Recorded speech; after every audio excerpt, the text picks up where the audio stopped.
Good morning, everybody. Unnikrishnan here. Good morning, sir. Morning, Dr. Lata. How are you?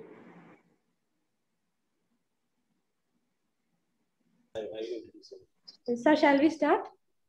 Yeah, we can. Okay, sir. I'll introduce you first. So hello, everyone. Welcome back to the third day of Agile FDP. We'll now be starting off with the first session of the day. The first session is an invited talk on the topic IoT in Smart Grid Applications, given by Dr. A. Unnikrishnan. He is an outstanding scientist and associate director, retired from NPOL in 2014, and served as a principal at Rajagiri School of Engineering and Technology till 2019. His areas of interest include signal information processing, sonar signal processing, machine learning, image processing, soft computing, model-based signal processing, system identification, control of electrical machines, data mining, and sonar technology. Audience, please note that you can post your questions in the chat box during the talk. We will move on to the question and answer session after 10:15. Without further delays, on behalf of everyone, I welcome you, Unnikrishnan sir, to deliver the talk.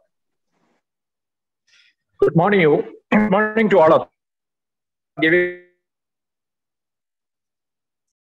Give a brief on IoT in smart grid applications. Next slide.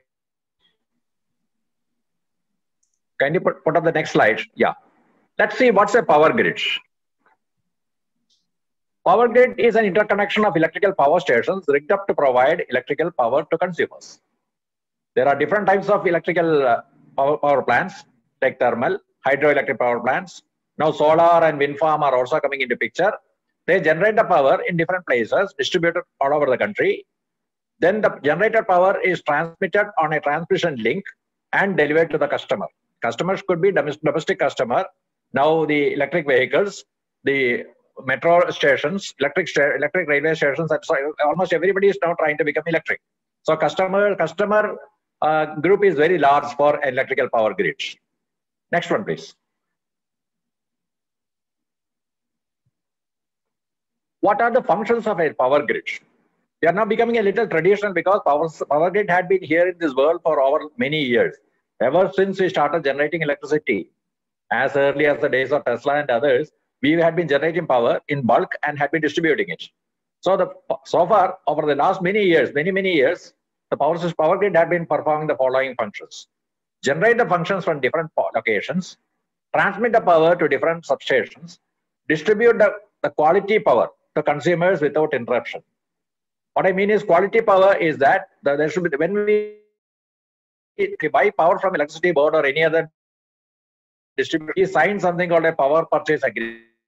It's implied that it is stipulated that the board should give us the electrical power of the right voltage and the right frequency without any interruption.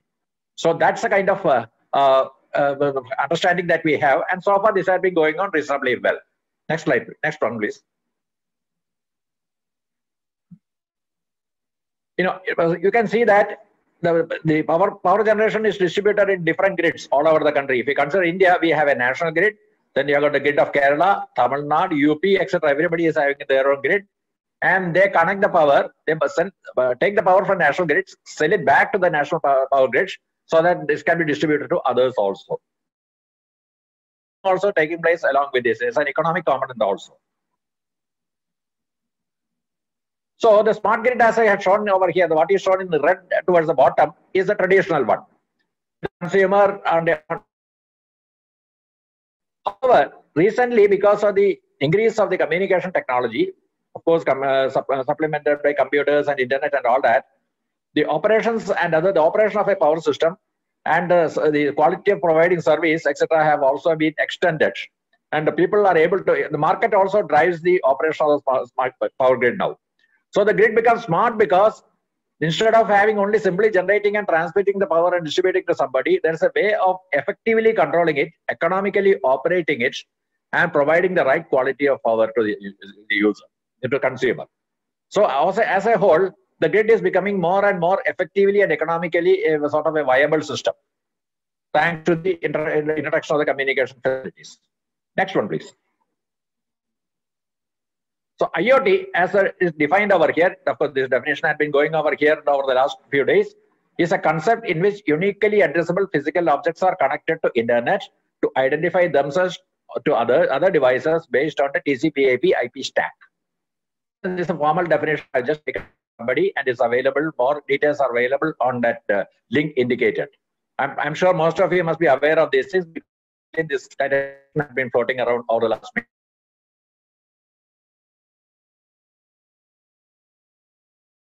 Control and measurements can flow on the network comfortably, grid network. In electrical power, of course, flows. We can, if you look at the previous slide, you will see that this is what is happening. Now, identifiable, autonomous, and adaptive and responsive and self-configuring systems, configurable entities interact and cooperate continuously. So what it means is there are identifiable, autonomous, adaptive, responsive systems like generators and substations. They all interact each other, even domestic consumers. They all interact. They are adaptive, they are responsive, they are self-configurable also, and interact and cooperate continuously. What do you mean by self-configurable? In a domestic, if you take a domestic consumer, the number of consuming points can be regulated externally if you want. If you take a generating station, the kind of voltage that is required, the amount of power that is required to be generated can be controlled. Now, of course, it's being controlled, but locally, you can also sit somewhere on the net and then control it effectively so that the operations become very, very economically viable. Next one, please. Now, when does a grid get smart? Can you go and click onto that link, that arrow? Please go and click on that arrow.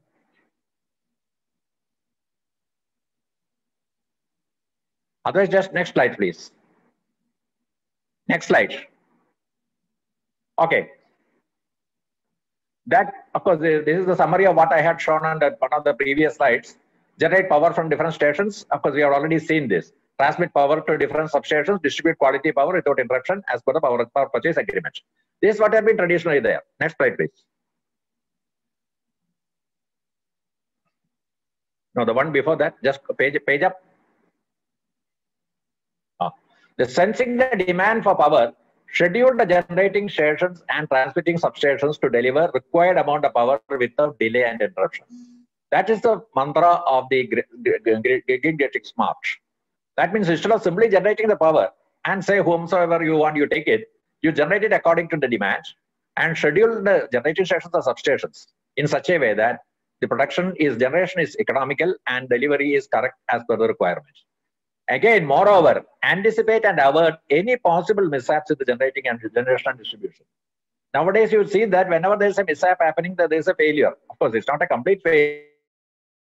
Sections takes quite a sometimes it to regenerate.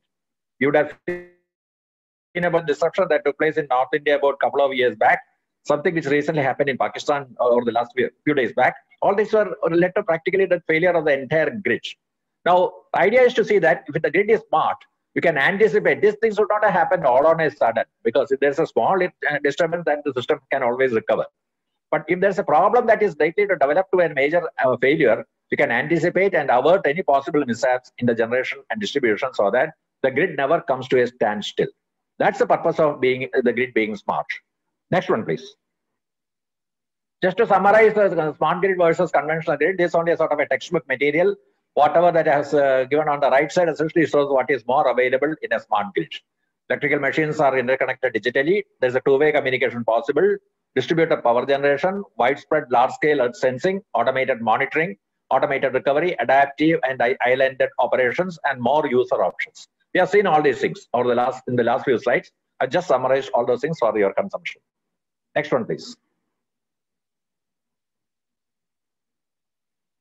Okay, now let's again ask this question, when does the grid get smart? Sense the increase in demand from the consumer.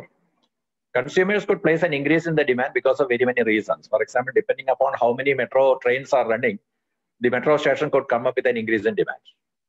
Or possibly anticipate a change in the demand. And check the availability of power. See if you are able to have sufficient power available with you.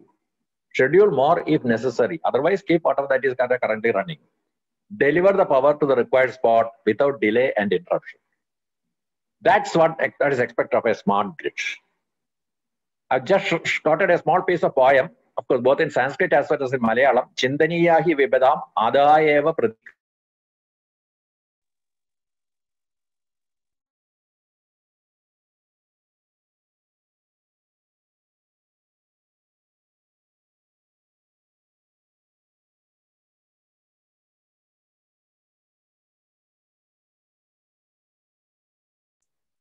Unnikrishnan sir, hello.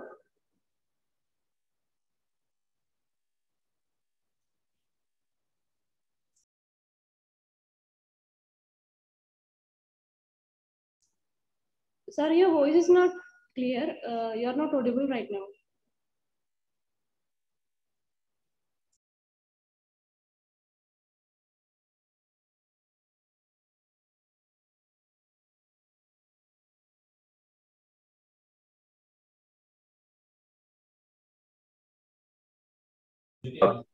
Net on my side. I am back.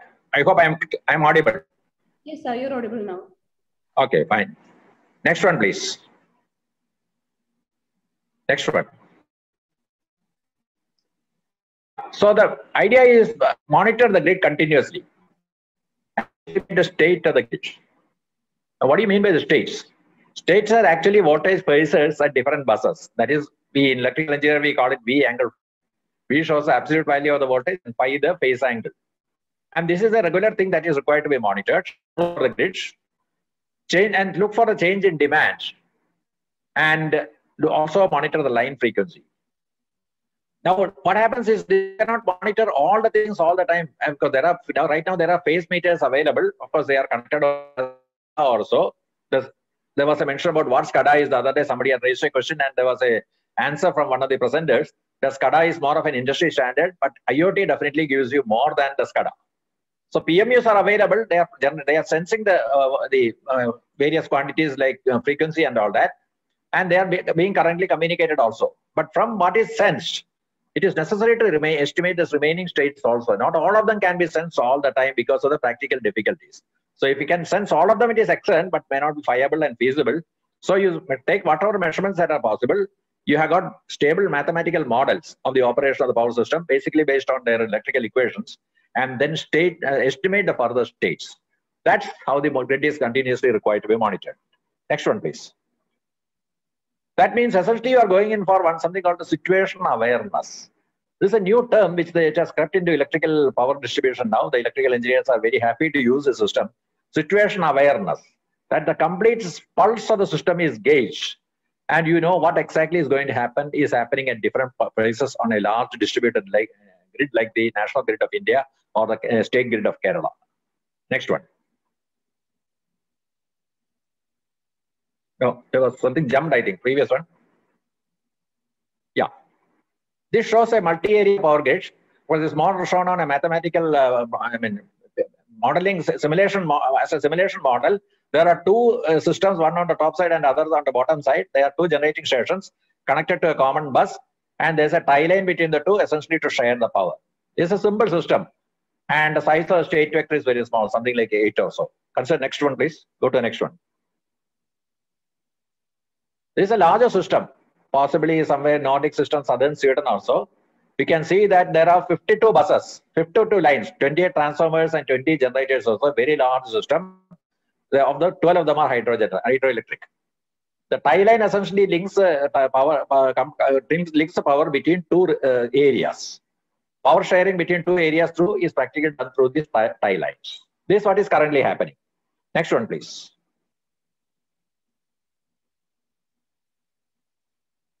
You can see another larger system where there are, of course, the number of the grid is more complicated. You can see that the ramifications are very large. It is getting spread to over a wider and wider area. Of course, there are areas of partition which are being clearly shown. And this is a kind of complexity of the network that is required to be monitored. You can see it's very dense and very complex, and that needs to be monitored. Next one, please. So the strategy for grid monitoring is place PMUs or other sensing devices. Existing PMUs can be modified definitely to take care of the IoT requirements of TCP/IP and other stacking mechanisms and all that, providing sufficient buffer. Electronic interface can be designed so that existing PMUs can be possibly modified. Phase measurement units, as they are called. Other sensing devices also can be used for sensing other things like frequency and all that. Communicate to a central point. I mean, a central point, I don't mean to say a central processor or a supercomputer. Could also be on the cloud, as currently is the situation, because you have got the IoT connectivity. Communicate it to a central point to assess the state. At the central point on the cloud also, you are going to assess the state and estimate the unknown states from known measurements. We have less number of measurements. Definitely, there's a function required to be done. Estimate the unknown states. Next one. Now here, what happens is the size of the state vector could blow up on a larger interconnected power system. You would have seen that it was 8 in one of the simple systems which I showed earlier in the block. It became 52 in that system which was there from Sweden. It was becoming more and more as the grid becomes larger and larger. So the estimation could become a real daunting task. It may not be easy to do this estimation because you have to handle. When the vector alone is not the issue, because in many of these estimation algorithms which are available, there's a requirement to invert a large matrix. The size of the, if there are n, is an n vector element, the size of the matrix required to be inverted to be usually n square. That essentially increases the complexity of the situation. So as the grid monitoring, the estimation becomes a very complicated process. Though you can sense everything and you can communicate everything thanks to IoT to a central point on the cloud or so. The mechanism of estimating and other things could become a little difficult as the size of the vector grows. Next one, please. So there are standard estimators. Now we are using maximum likelihood estimators. That's because there's a noise available in all the measurements. So naturally, one can have statistical estimators like the maximum likelihood estimators. Kalman-based, extended Kalman-based estimators that are also being extensively used nowadays. And because all these things, of course, there is a restriction on the number because of the number of state variables. Because the inversion of the matrices is a lot in all these cases. This has been slightly alleviated by using a technique called estimation based on factor graphs. This has been recently reported, fairly few years back. I saw it reported in one of the journals. And essentially, it's a mechanism based on belief propagation. Algorithm works on belief propagation. So the size is not a very big issue. The inversion as such is not directly required to be implemented. So it works out very well in many of the practical implementations. So factor graph also has caught up the attention of the electrical engineers, estimator technique. Recently, currently people are also using model order reduction. Model order reduction is a standard technique, very old technique in electrical engineering. System engineers.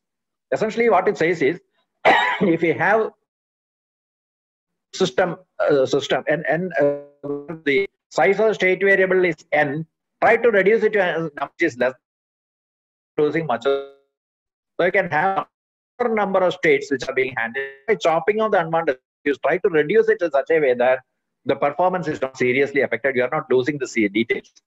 So is now very extensively monitored by electrical engineers in estimation. Next one, please. Next one. You will see that a host of signal processing techniques are also required because the measurements, naturally the measurements have to be conditioned. Like background elimination, a noise elimination, you may have to do filtering and all these kinds of things are required because you are measuring the electrical signals. So, and host of signal processing techniques are required. And if you are using maximum likelihood estimators and all that, all those textbook material which are prescribed as part of the maximum likelihood estimators in signal processing will have to be implemented. So signal processing also comes along with you as part of the estimation, as for the measurement, conditioning, and estimation. Next one, please. So measurements, of course, thanks to IoT, you can almost sense everything and distribute it to a central point, bring it to a central point. But the problem here is there are measurement points like point 1, point 2, point K. All of them are running on independent clocks. And there's no real time synchronization between these two clocks. You cannot synchronize the entire grid of India. That becomes impossible. And you've got a processing center, which could be a cloud or something like that. Look at the state updation equation. The next state is a function, of course, you have got the function is known to you, function of current state and a set of measurements. That is how it normally goes. But all of them are to be brought down to the same level. That n has to be the same for every measurement that you are bringing in, which may not be possible because they are being measured at different points of time because of delays existing on the lack of synchronization. All these independent measurements to be synchronized. Next one, please. So this is what I've shown by synchronization. At the processing center, you have got a basic clock. The signals are as per a basic clock. At the measurement point, there's a delay of delta 1. At measurement point K, there's a delay of delta 2. Now there you have taken the measurements at the different independent points. And there now, next one, please. Next slide, please. Next slide. Okay. Now at the previous slide. Previous one. Previous. Yeah. So I'm sorry. There was singing from my side. So you'll see that this is what is happening when you try to synchronize the data. From the ones that are measured at different points of time, the red one gets synchronized. Each measuring point will send the timestamp along with the sample and the sample number. So you're collecting these details, you can recompute the sample, synchronize to the processing center based on a known delay delta. So these are well-established techniques which are available in signal processing. One can make use of those statistical techniques and recompute the exact value of the sample, which is synchronized to the the processing center. So resampling of the data then becomes essential. Next one, please.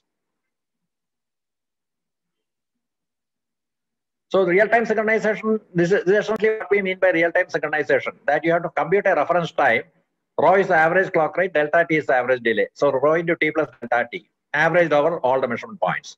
For each measurement, then you compute the sample at tau equal to C of C star or t, which is equal to A into sample t plus B into sample t plus 1. Take two subsequent samples and take a linear combination of that. A and B are to be computed using statistical techniques. There are well-established techniques by which A and B can be computed and kept ready for you. You should only use this combination so that the in-between sample can be constructed, synchronized to the time tau is equal to C star of t. Delta are usually now taken. Delta can be usually taken from the GPS because now GPS connections are available. Though over the entire grid, GPS connections are also possible. So delta can be taken from the GPS. Next one, please. So this shows how exactly the grid responds because of a change. There was a change in demand as shown on the blue on one side, and there was accordingly the frequency also changed. But you can see that in about 20 seconds or so, in a few time sample updates, the system could be brought to control. They were able to bring down the change in frequency along with the other parameters also. Next one, please. So the control strategy here is used essentially to use a gain term k to provide a feedback. The states which are estimated are to be corrected by a gain term k and fed back to the system so that the system becomes stable. Once there is a change, this is what they are trying to do. Okay, there are traditional techniques like PID controllers and all that which are also being still used. But this is state-based technique which is now currently used, very well in use, to achieve a good amount of stability, provide a good amount of stability to the system. You can see that the next second slide, just a second figure, the system outputs are measured. Not all of them could be measured. Accordingly, you are estimating the remaining one, including the gain term, and then they are feeding back. Both the figures are practically the same, but only thing is one case you are assuming that all the states are measured and available. The second case you are assuming that not all the case states are measured, but only few are measured, rest are estimated and then available, and thereafter the system is controlled. Next one, please. This shows the frequency change distributed from 2 points. The frequency change was distributed, and you can see that in less than 20 seconds, the changes were brought down. This is quite okay because this was result reported by somebody as part of a simulation. I've attached the reference. They essentially claim that the change could be brought down in a matter of 20 seconds. As you know, on the frequency, on the grid, two things are required to be always guaranteed: the voltage frequency, the voltage, line voltage, and the line frequency. If they go off by a small amount, by a certain amount, naturally the grid can fail. That's how the catastrophic failure, or what is called the total fault on the system, normally takes place in the grid. You cannot allow that to happen. So in order to make sure that that doesn't happen, you have to exercise proper control. So in this case, by our colleagues who have reported the result, have shown that they were able to manage the change in the frequency in less than about 20 seconds or so, thanks to the good algorithm which they have used. Of course, I have not passed on algorithmic details. I'm only passing on the delays. on the results. You can see that this is how usually the grid is controlled against any changes that are likely to take place because of some minor fluctuations that are happening in different places. Next one, please. I mentioned about the model order reduction some time back, that the number of state variables can be reduced. When the people who reported results reduce the state variables from 13 to 10, you can see that there was not much of a change in the performance. Essentially, there was a change in the demand, the change in the frequency, but they were able to bring it down under control, even with a reduced number of states. This is what I meant earlier when I said that number of states have to be reduced, not by knocking down unwanted states, but properly reduced to such a way that you are not losing the details. Here, our colleagues have not lost much of details. They were able to still retain more or less a kind of recovery with 13 state variables. Now, of course, one has got to trade and see what happens when you try to reduce it to 10, 5, etc. So that with the smaller the number of state variables, obviously the situation becomes easier to manage. So this is what this is a major area now currently being exercised very effectively in control. Of course, control system engineers have been using it over the last many years. Power system engineers are also quite happy to use it because they have to handle large number of state variables. So model order reduction definitely is something which is of a great joy for them. Next one, please. So let's summarize the story so far. Whatever I had been talking over the last few slides essentially conveyed the following ideas. Measure the state variables or some portion of it. Communicate to a central point, not necessarily a supercomputer on the cloud also. Synchronize the data properly. I told you something about how to synchronize the data from different points. Estimate the remaining states if required. The number of, not all states could be measured properly, estimate the remaining. And update the state using a state function, using an update function. These update functions are already normally available in the system. And of course, most of these things are available. You have to only execute them properly so that the states gets updated. That means xn+1 is a function of xn. Current state, of course, some measurements and all that. xn+2 will be a function of xn+1. Like that, the states are evolving xn+1, xn+2, etc., etc. They are evolving in time. That evolution is what is shown over here on the right side in a graph where there are two state variables, x1 and x2. You can see that it evolves and circles like this continuously. So this is what is called the evolution of this is essentially what's called the evolution of the state space, and you are watching the situation assessment. In a normal system, this is how it should be. It should actually evolve before you continuously like this and cycle around you. State variables will be changing. Next one, please. Next slide. Yes, that's okay. No, previous one. Okay. You can see now something has happened. There was a change in the direction of the evolution. Something has happened in the grid so that there was a change in the direction of the evolution. This change in the direction signifies that there was something that has happened on the system. Essentially, the situation has been assessed that there was a change in the situation, which is required to be assessed. So as to now plan about any anticipated failure and then take care of corrective actions. So this is how we are trying to do. See, there's no fun in simply estimating the states and keeping it here and there. You have to have a mechanism by which the changes which are happening on the states have to be monitored carefully. Now the question is, how do you monitor these things? The two-dimensional state is easy. You can plot it on a two-dimensional. Three-dimensional is also fine. But suppose there are 52 or 200 state variables. What do? You cannot plot all of them and ask some operators to look at that and see what is happening. So there should be some effective mechanism by which you can glean out the information of these changes. Essentially, it's because of the change that has taken place. Direction of the evolution has changed. You must be able to glean out or pull out the information and then conclude that this is what is happening on the system. So proper corrective actions are to be taken. Next slide, please. Be alert about the changes. I told you there could be a change in the state space evolution. Of course, not as a graph, but of course, all the state variables put together. Not all of them can be drawn on a diagram. Certainly not with a state space of 100 variables or so, or even 200, 300. Compute online some characteristic figures. For example, people compute figures like diaphragm experience and all that. Alternately, as computer scientists now watching on this show, you must be able to now think of training some neural network, a deep learning neural network also, which I think is your passion for you computer scientists these days. Try to see whether you can think of training a neural network to output specific events. And of course, it's actually you're training the neural network in a recurrent form because continuously inputs are changing. See whether the output can be modeled as, output can be declared as normal, getting into trouble, mild, serious, catastrophic. Like that, if we can train a deep learning neural network, you'll be able to raise an alarm and advise corrective action before the total failure. But also it is important that it's not that you just simply say raise an alarm. You must be able to pinpoint where exactly this has happened. So naturally, the people try to do what is called a distributed estimation of the states. So you can always centrally estimate all the states, but you can also distribute in different regions so that region-wise isolation of the problem can also be reported.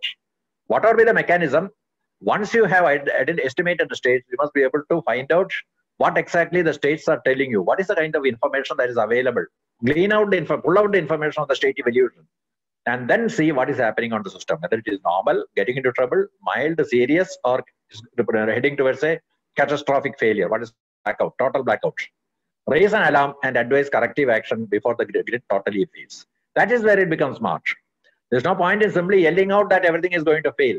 But you must be able to raise an alarm, advise for corrective action before the total failure, and try to recover from the failure. Next one, please. As I mentioned earlier, Chintaniya hi vibadam adaveva pratikriya. Next one, please.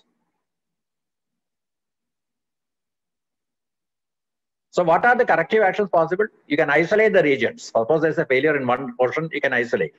Nowadays we are doing that, but only thing is it will take a little time. The relays fail, and of course then they're isolated, but then recovery then becomes very difficult. Somebody has to go physically, eliminate the fault, and then do the recovery, reconnections, recharging the lines as they call it.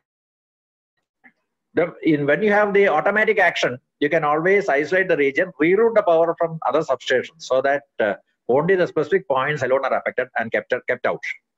Regulating then you can also regulate the generating stations so that they don't feed again generate more power and to feed into the fault. And currently this is all being managed to a great extent on SCADA. Already the electricity board is doing that.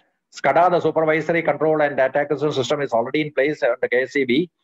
They are getting that, they are doing a good job on this. But of course, responsive actions are mostly manual. And of course, one can think of having many more control actions also, so that the system becomes very smart.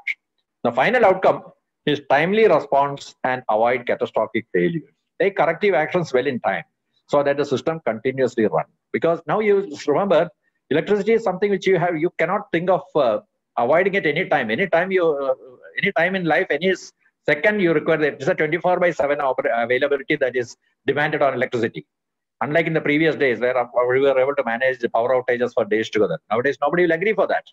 So the idea is to see that the timely response to any kind of malfunctioning, I don't mean total failures, malfunctioning, and take catastrophic failures. For this, sensing the bus property. Next one, please. Gather maximum information from the grid through IoT sensing. Assess the complete situation by estimating all states from available information. Take responsive action quickly, provide quality service, avoiding total failures. So when it comes to taking quality responsive actions also, the control actions will have to be sent on IoT back to the various sensing point, the action points. You have got to send it back. You cannot send somebody from Idiki to Ernakulam and ask him to correct the problems. That's not the way it should be done. You must be able to sit at someone's central point and advise, take the corrective actions more or less almost all the time automatically. So this is what I was trying to tell you about this, trying to convey in the few slides which I was trying to organize my thoughts on IoT for smart grid applications.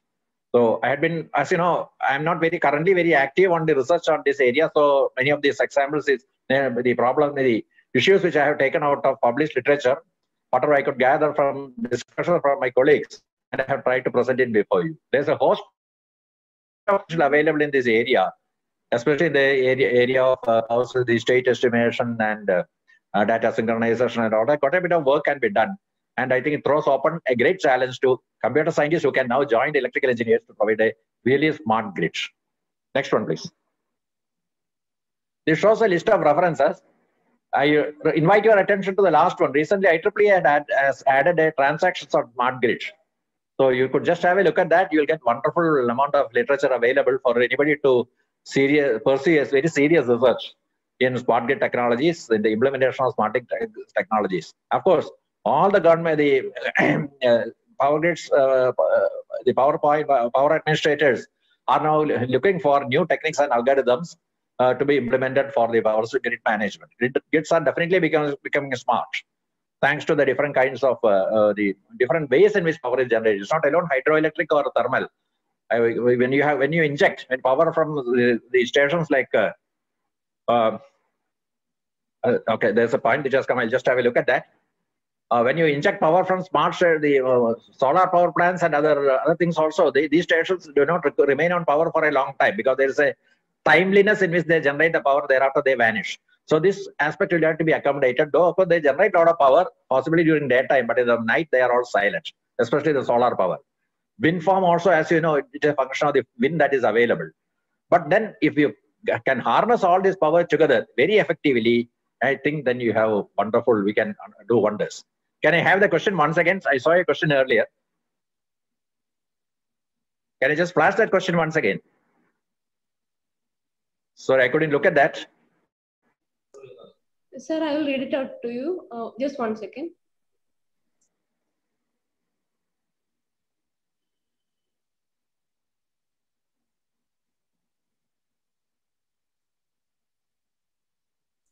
Sir, there are a few questions. I will read it out for you.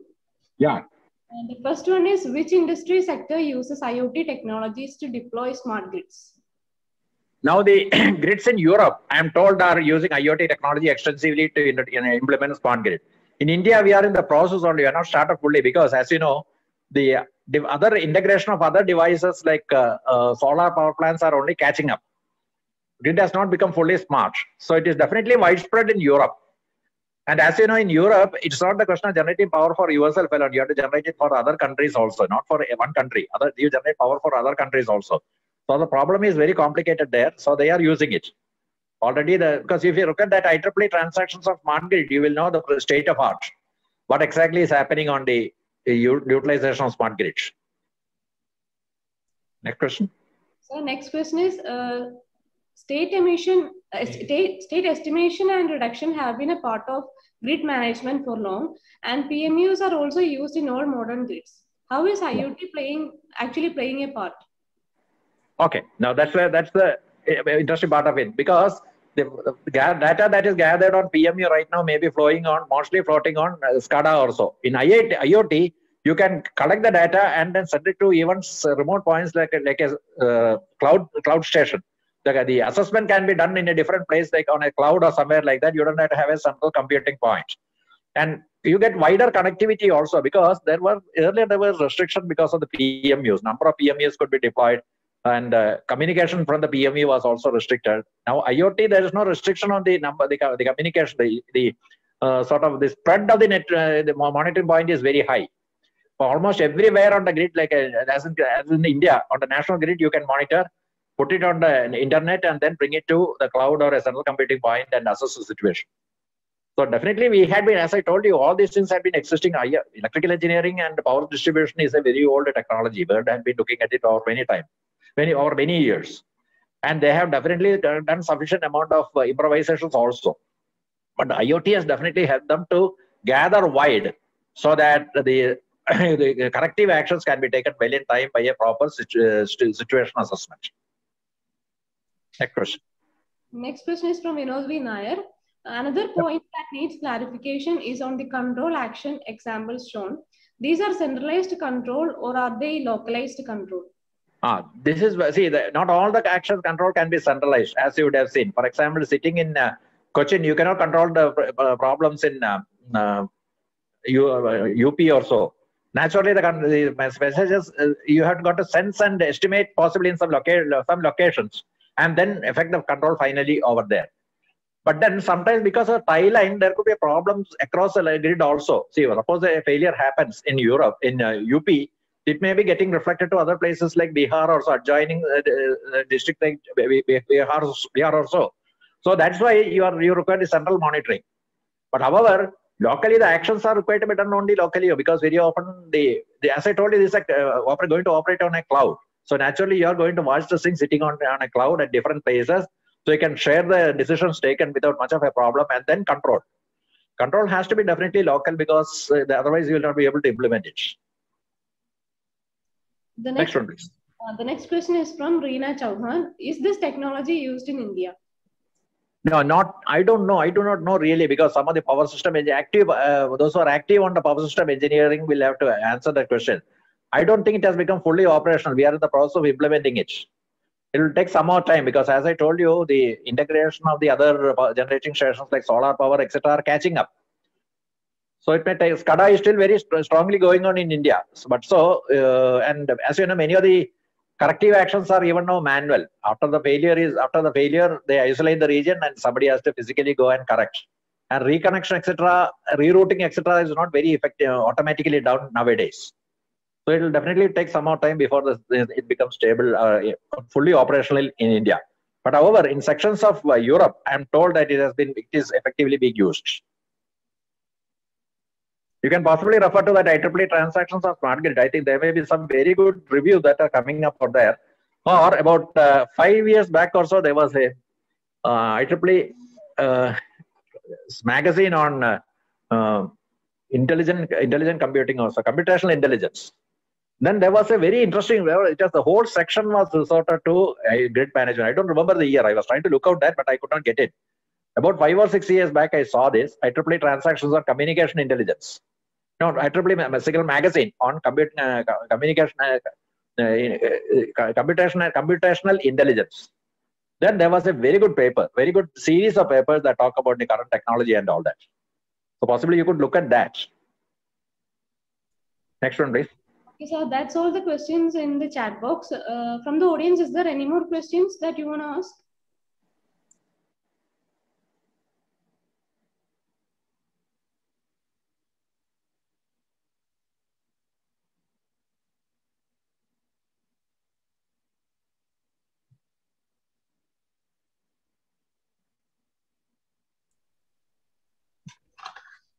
Yeah, so I think there are no more questions.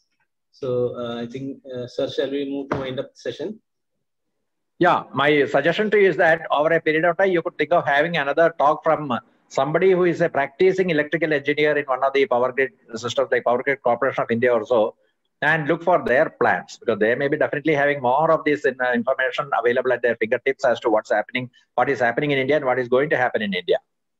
Yes. I think that down the line you could think of, if not in this part of this FDP, as part of some other FDP, you could organize that kind of a talk, so that you will be able to pull out a lot more of valuable information. Yes, thank you very much. So, dear participants, so it was indeed a great session by Unnikrishna sir, and he has shared his experience and in the area of smart grid, which is quite interesting as well as very much sought after area. He has given us an overall picture of the situation, and also he has talked us about, in fact, he has also guided us to some of the resources in this particular area, especially research.